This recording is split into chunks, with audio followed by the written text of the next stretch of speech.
สวัสดีครับสวัสดียามเช้าครับเพื่อนๆวันนี้มาเจอกับผมอีกเช่นเคยนะครับวันนี้ผมมาตามสัญญาครับวันนี้จะพาเพื่อนๆไปเที่ยวถ้ำหลวงขุนน้ำนางนอนนะครับเพื่อนๆบางคนก็อาจจะเคยได้เห็นได้ชมกันแล้วนะครับแต่บางคนก็ยังไม่ได้ชมนะครับผมวันนี้ผมจะพาเพื่อนๆไปเที่ยวชมกันอีกครั้งนะครับไปครับเราไปกันครับผมวันนี้ก็ในระหว่างทางที่เราไปนะครับอากาศก็ดีครับอากาศเย็นมากเลยครับผมเย็นเจี๊ยบเลยนะครับตอนนี้อากาศอยู่ที่ประมาณ17-18 องศานะครับยามเช้าประมาณ7-8-9 โมงนะครับไปครับผมไปกันครับ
จากนี้ไปก็ไม่ไกลแล้วนะครับใกล้จะถึงแล้วนะครับขับกินลมชมวิวไปเรื่อยๆครับผม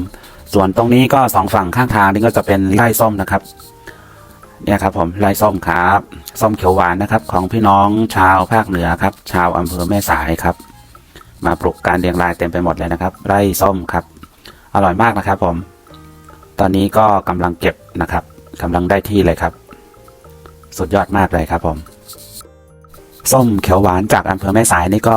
อร่อยมากนะครับผมไม่แพ้ส้มเขียวหวานจากอำเภอฝางจังหวัดเชียงใหม่นะครับหากเพื่อนๆคนไหนมาเที่ยวแม่สายก็ลองแวะชิมดูนะครับว่าอร่อยแค่ไหนนะครับ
ถึงแล้วครับผมจากนี้ไปก็ไม่ไกลแล้วนะครับชิดซ้ายข้างหน้านี้ก็ถึงพอดีเลยนะครับตรงนี้ก็จะเป็นลานจอดรถนะครับใครเอารถมาก็ต้องมาจอดตรงนี้นะครับผมเพราะว่าเจ้าหน้าที่เขาห้ามเอารถทุกชนิดเข้าไปนะครับเพราะว่าเขามีรถบริการรับส่งฟรีนะครับหาที่จอดรถแป๊บหนึ่งนะครับเดี๋ยวเราค่อยนั่งรถเจ้าหน้าที่เขาเข้าไปกันครับนี่ก็พี่น้องจากจังหวัดปัตตานีครับผมมาเที่ยวอำเภอแม่สายนะครับมาเที่ยวถ้ำหลวงนะครับมาไกลเลยนะครับจากจังหวัดปัตตานีครับส่วนตรงนี้ก็จะเป็นแลนด์มาร์คเดี๋ยวเจ้าหน้าที่เขาจะจอดรถนะครับแล้วก็ให้ลงถ่ายรูปเพื่อเป็นที่ระลึกนะครับเนี่ยครับผมแล้วหลังจากถ่ายรูปเสร็จแล้วก็เราจะไปต่อนะครับ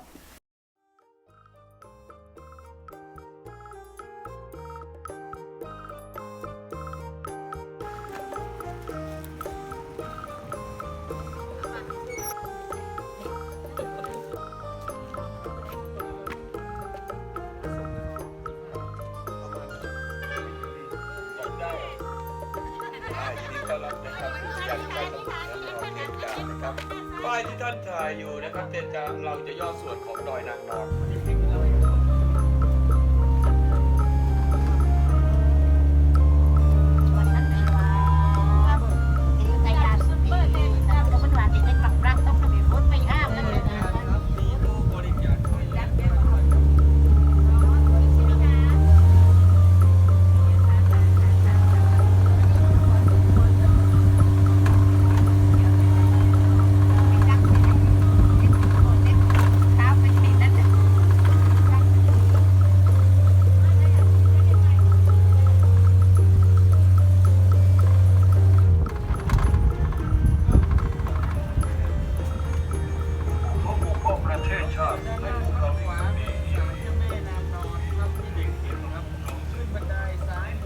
ถึงแล้วครับ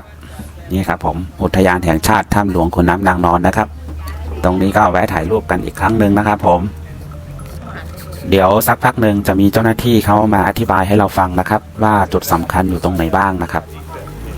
เจ้าหน้าที่ท่านนี้ก็จะเป็นไกด์พาทัวร์ในถ้ำนะครับเพราะว่าถ้ำที่นี่ใหญ่มากนะครับผมเขาไม่ปล่อยให้นักท่องเที่ยวเข้าไปคนเดียวนะครับถ้าปล่อยให้นักท่องเที่ยวเข้าไปคนเดียวก็อาจจะมีพัดหลงกันนะครับอาจจะหาทางออกมาไม่ได้นะครับผมนี่ครับตัวถ้ำจะอยู่ข้างบนนะครับเราต้องเดินขึ้นบันไดไปนะครับเดินไปอีกนิดนึงก็ถึงแล้วนะครับถ้ำหลวงขุนน้ำนางนอนนะครับรอสักครู่นะครับรอให้เจ้าหน้าที่เขาบรรยายเสร็จก่อนนะครับเดี๋ยวเราค่อยไปต่อกันนะครับส่วนตรงนี้บริเวณทางเข้าถ้ำนะครับผม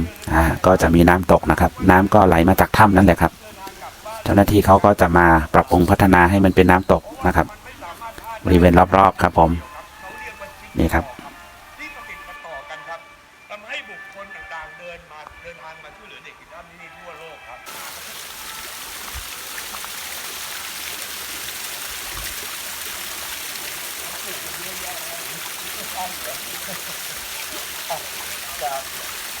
คือว่าท่านเดินทางมาที่เป็นวันเลยได้นะคะที่เหลือดีกับพาช่องของชาโดยเท่าไหร่ก็ได้นะคะ ลานนะครับลานออกสายทั่วโลกเลยนะครับ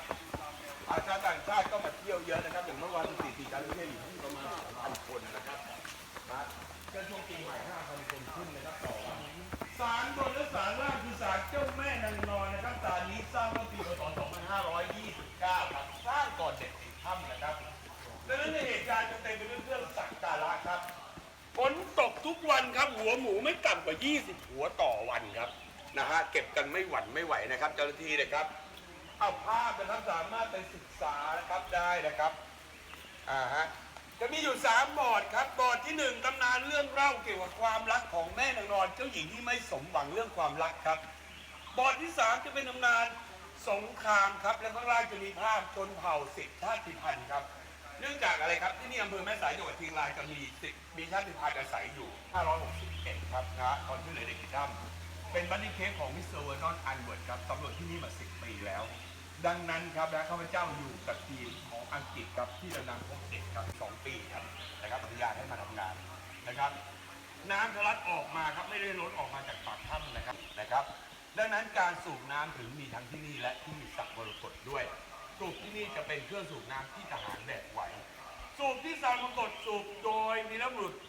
นครปฐมและบ้านแพ้วครับถูกเรียกว่าท่อซิ่งท่อพญานาคใหญ่มากๆให้น้ำนะครับในระบบถ้ำมันลดไปสักฟุตหนึ่งก็ยังดีหากได้ดำน้ำเวลาดำน้ำแล้วเกิดอุบัติเหตุครับสามารถลอยตัวขึ้นมาเองหายใจได้ แต่เรายังมีการเสียสละครับขณะทำที่หลังนี้แล้วเรายังมีการเสียสละของการแสงและยังมีความมีเสียงในการพูดไทย ส่วนตรงปากทางเข้าถ้ำนี้ก็เป็นรูปของเจ้าแม่นางนอนนะครับนี่ครับผมใครมาถ้ำหลวงก็ต้องมาไหว้สักการะขอพรจากท่านนะครับ ก็ลองฟังคำอธิบายจากเจ้าหน้าที่เข้าไปเป็นช่วงๆนะครับ ฝรั่งคนนี้เป็นคนที่เชิญ3นักดำน้ำชาวอังกฤษมาครับนะฮะนี่ครับมิสเตอร์วานอตอันเวิร์ดครับคนนี้นะครับเป็นบัดดี้เคปของเขาอนุสรณ์ครับนะ11คันเรียงอยู่ตรงนี้เลยนะครับ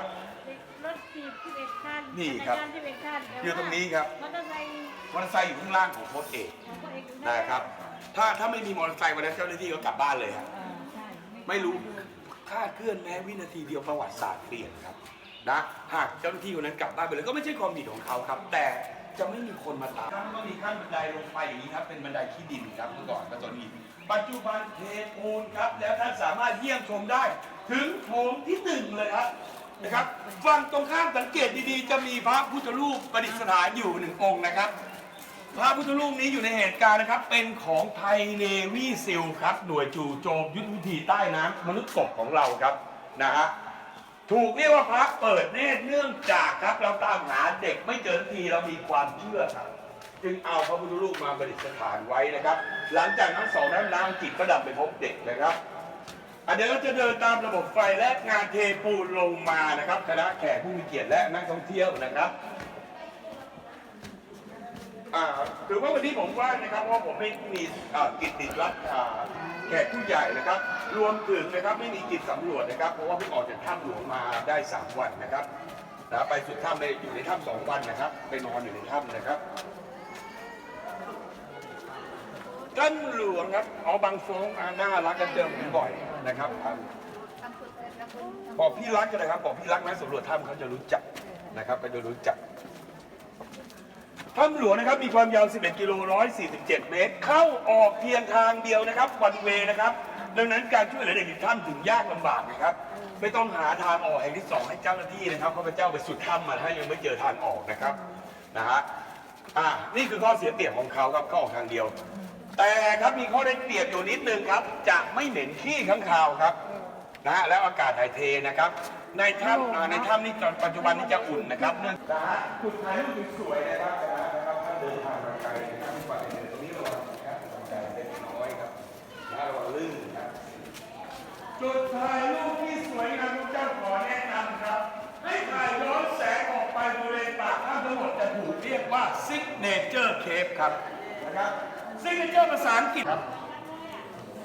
ถ่ายรูปไปอวดเพื่อนได้ครับเวลาไปโพสในการต้อนอีกภาพครับ1 2เดี๋ยวผมปรับกล้องนิดนึง3ครับรูปสวยงามครับลองมาไปดูครับที่ท่านยืนอยู่นะครับพื้นที่ทรายครับช่วงแรกๆน้ำยังไม่ทะลักออกมาครับเราพี่น้องทหารไม่ต่ำกว่า200 นายเรียงรายกันตรงนี้เลยครับนอนเรียงรายทำไมครับนี่ครับลากสายไฟสายอากาศเหล่านี้คือนะครับสายดั้งเดิมนะครับของเราเห็นไหมครับเข้าไปถึง800 เมตรครับแบกท่อของบริษัทเทฟลอนครับ1 ท่อนยาว 20 เมตรและท่อหนามากครับต้องแบกเข้าไปแล้วก็สูบน้ำในถ้ำออกมาเวลาน้ำออกมาทางนี้นะครับพื้นนั้นข้าวทอดหมูให้ทหารกินครับนี่คือน้ำใจที่น้องของคนไทยครับที่เกิดที่นี่นะครับอันนี้เราเป็นกลุ่มที่1ครับ ถ่ายรูปไหม กับตรงนี้ระวังศีรษะนะครับเพดานต่ำนะครับ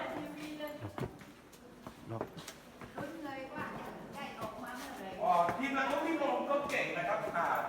มนักรบพิมพ์เขาเจออย่างผมชื่อร้านเขาจะเรียกที่รักขอเวลาสักครู่เขาจะพันอะไรนะเหมือนทุลีครับพันแล้วก็สูบแป๊บนึงเขาเอาไม้ไผ่ฆ่าปีกล้องมากครับ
สะพานถูกทำขึ้นมาใหม่ครับสะพานทำขึ้นมาใหม่ครับแถวนี้น้ำสูงถึงประมาณ1.70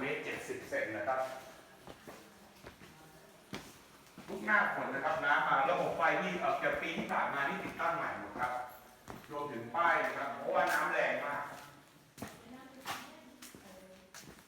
นี่ขนาดฝนไม่ตกมาเดือนกว่านะครับ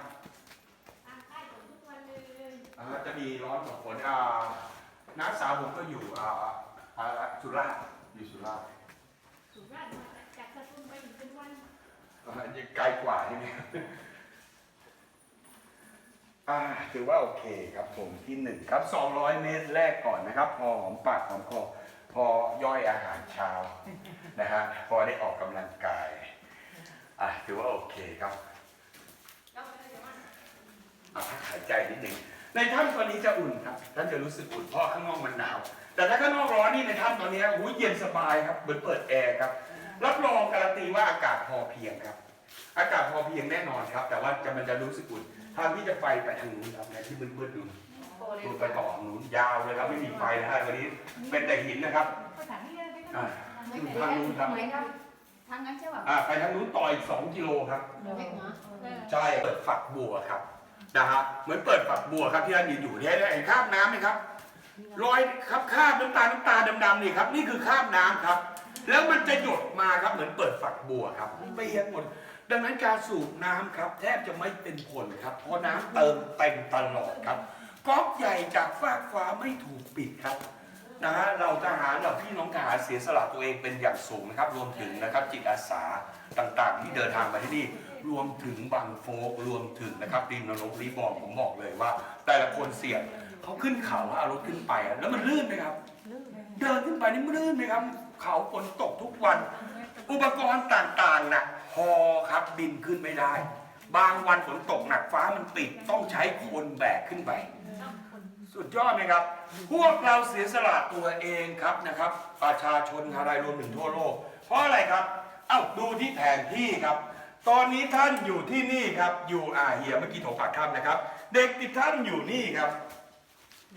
นะครับ4 ฟุตนะฮะแต่ดูดิครับแผนที่นี่ไกลมากๆ2 กิโล 315 เมตรครับนักศึกษาผู้ชายคนนี้ยืนอยู่บนยอดโถงที่สูง28 เมตรหน้ากว้าง7 เมตรครับ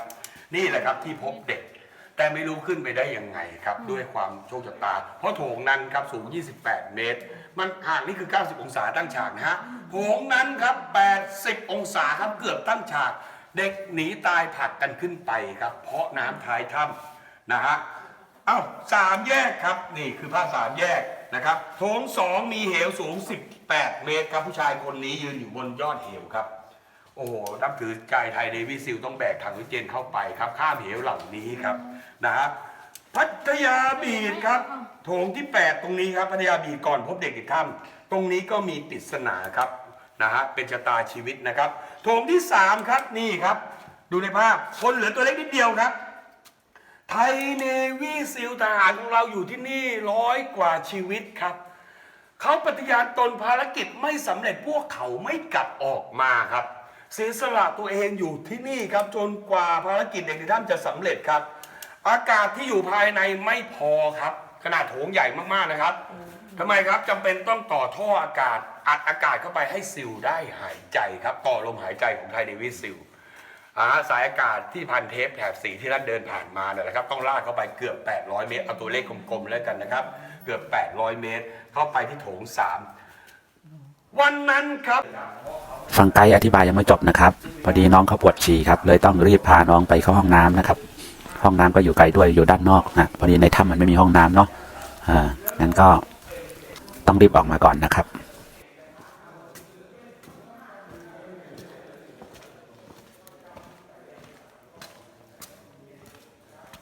ตรงนี้ก็จะเป็นบริเวณทางที่เราเดินเข้าไปเมื่อกี้นะครับ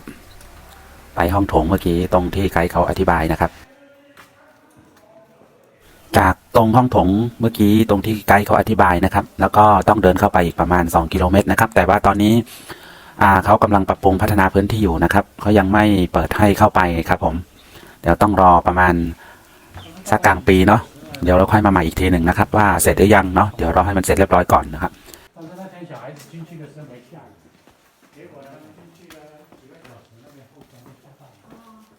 ไปครับเดินตามเจ้าหน้าที่เขาเดินออกไปจากถ้ำครับ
ส่วนตรงนี้ก็จะเป็นเครื่องใช้ไม้สอยที่เจ้าหน้าที่เข้ามาช่วยเหลือเด็กติดถ้ำนะครับ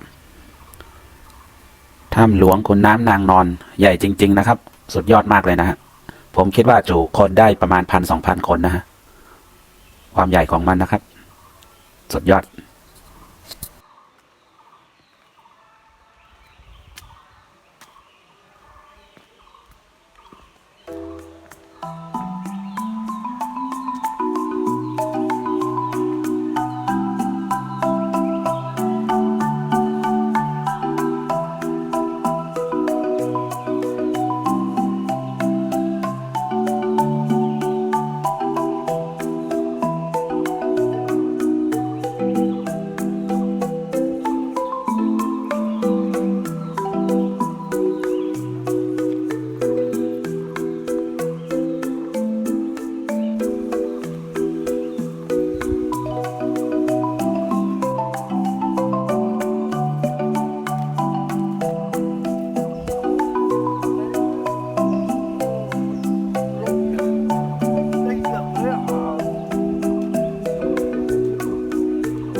เราออกมาจากถ้ำหลวงเรียบร้อยแล้วนะครับเดี๋ยวเราก็จะไปอีกถ้ำหนึ่งนะครับตรงนี้จะมีอีกถ้ำหนึ่งชื่อว่าถ้ำพระนะครับ แต่ตรงนี้ไม่มีไกด์นำเที่ยวนะครับผมอันนี้เราต้องเดินไปเองนะครับก็ถ้ำไม่ใหญ่มากนะครับ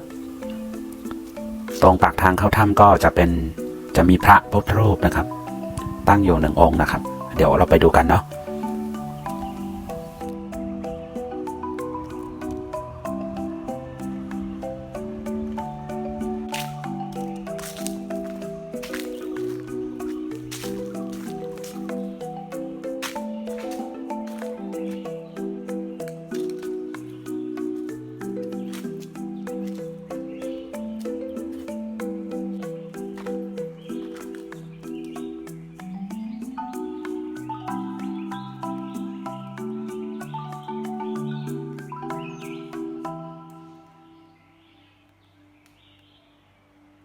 นี่ครับผมถึงแล้วครับถ้ำพระ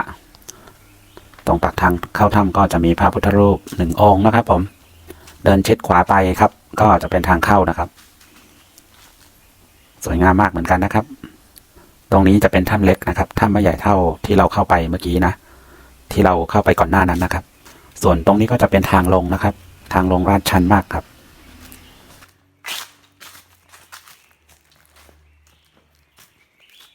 ตรงนี้ก็จะเป็นทางเข้าหลักนะครับเขาก็จะทำบันไดปนลงไปนะครับมีหินงอกหินย้อยนะครับเต็มไปหมดเลยนะฮะเนี่ยครับผมต้องเดินลงไปข้างล่างนะครับแล้วก็เข้าถ้ำไปนะครับผมคิดว่าผมไม่เข้าไปนะครับเพราะว่าข้างในมันมืดมากเลยมันไม่มีไฟฟ้านะครับตรงนี้ครับผมดูแค่นี้ก่อนนะครับดูแค่นี้ก็พอครับผมเดี๋ยวจะไปดูที่อื่นต่อดีกว่านะครับ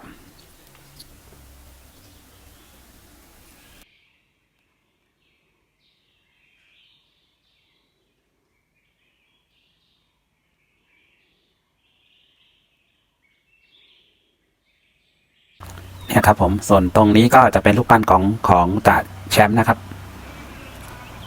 เป็นอนุสาวรีย์ครับเป็นวีรบุรุษช่วยเหลือเด็กติดถ้ำนะครับส่วนตรงนี้ตรงขวามือนี่ก็จะเป็นพิพิธภัณฑ์ของเด็กหมูป่าอะคาเดมี่นะครับเดินตามฝรั่งไปนะด้านในไปดูกันด้านในนะครับ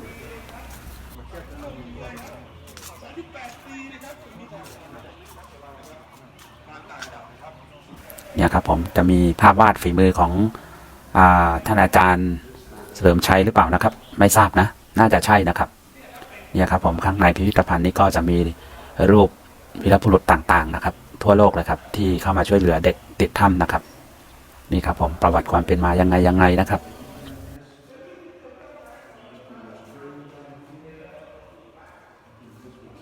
เนี่ยอันนี้ก็ประวัติของเจ้าแม่นางนอนครับสวยงามมากจริงๆนะครับผมหลังจากที่เราเดินชมกันไปสักครู่ใหญ่ๆนะครับตอนนี้เราก็ได้นั่งรถของเจ้าหน้าที่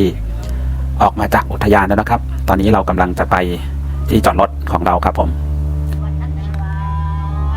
มาถึงที่จอดรถเรียบร้อยแล้วนะครับเดี๋ยวเราก็จะกลับบ้านกันนะครับจะแยกย้ายกันกลับบ้านนะครับเนี่ยครับผมบริเวณลานจอดรถแล้วก็บริเวณด้านนอกของอุทยานนะครับนี่ครับผมไปครับไปขึ้นรถดีกว่าครับผมกลับบ้านกันนะครับ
ตอนนี้เราก็จะเลี้ยวขวาไปสวนสตรอเบอรี่นะครับ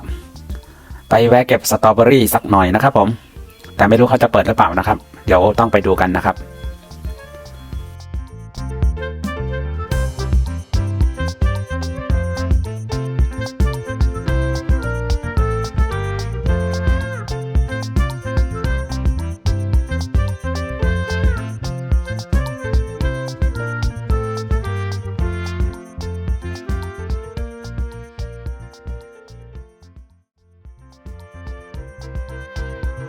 เสียใจด้วยนะครับวันนี้สวนสตรอเบอรี่ไม่เปิดครับผมไม่เปิดก็ไม่เป็นไรครับเดี๋ยวเราไปดูที่อื่นต่อครับผมไปดูอันนี้ดีกว่าครับไปดูทุ่งทานตะวันดีกว่าครับผมเป็นทางผ่านกลับบ้านพอดีเลยนะครับเดี๋ยวยังไงหากยังไงถ้าเพื่อนๆคนไหนชอบคลิปนี้ก็ฝากกดไลค์กดแชร์กด Subscribe กดกระดิ่งแจ้งเตือนด้วยนะครับเผื่อมีคลิปใหม่เข้ามาท่านจะได้ไม่พลาดชมครับผมส่วนคลิปนี้ก็ผมขอลาเพื่อนๆไปก่อนนะครับเจอกันใหม่ในคลิปหน้าครับผมหากเพื่อนๆคนไหนอยากให้ผมทำคอนเทนต์อะไรก็ช่วยคอมเมนต์บอกผมในด้านล่างได้นะครับโอเคครับผมบ๊ายบายครับเจอกันใหม่ในคลิปหน้านะครับขอบคุณที่ติดตามและรับชมนะครับบ๊ายบายครับสวัสดีครับ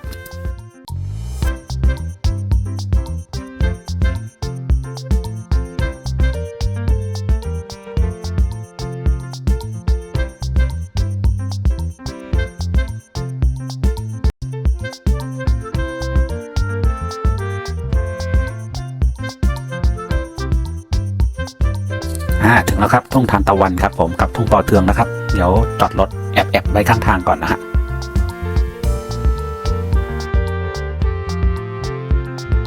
ไปครับไปดูกันครับผมว่าจะสวยงามแค่ไหนครับนี่ครับผมสวยงามมากนะครับแต่มีไม่เยอะนะครับผมเขาจะปลูกไว้แจมๆตามข้างทางนะครับเพื่อความสวยงามนะครับแต่เสียดายเนาะเรามาไม่ถูกเวลานะครับดอกมันใกล้เฉาแล้วก็เหี่ยวหมดแล้วนะฮะมันดอกไม่ค่อยสวยแล้วนะครับ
โอเคครับผม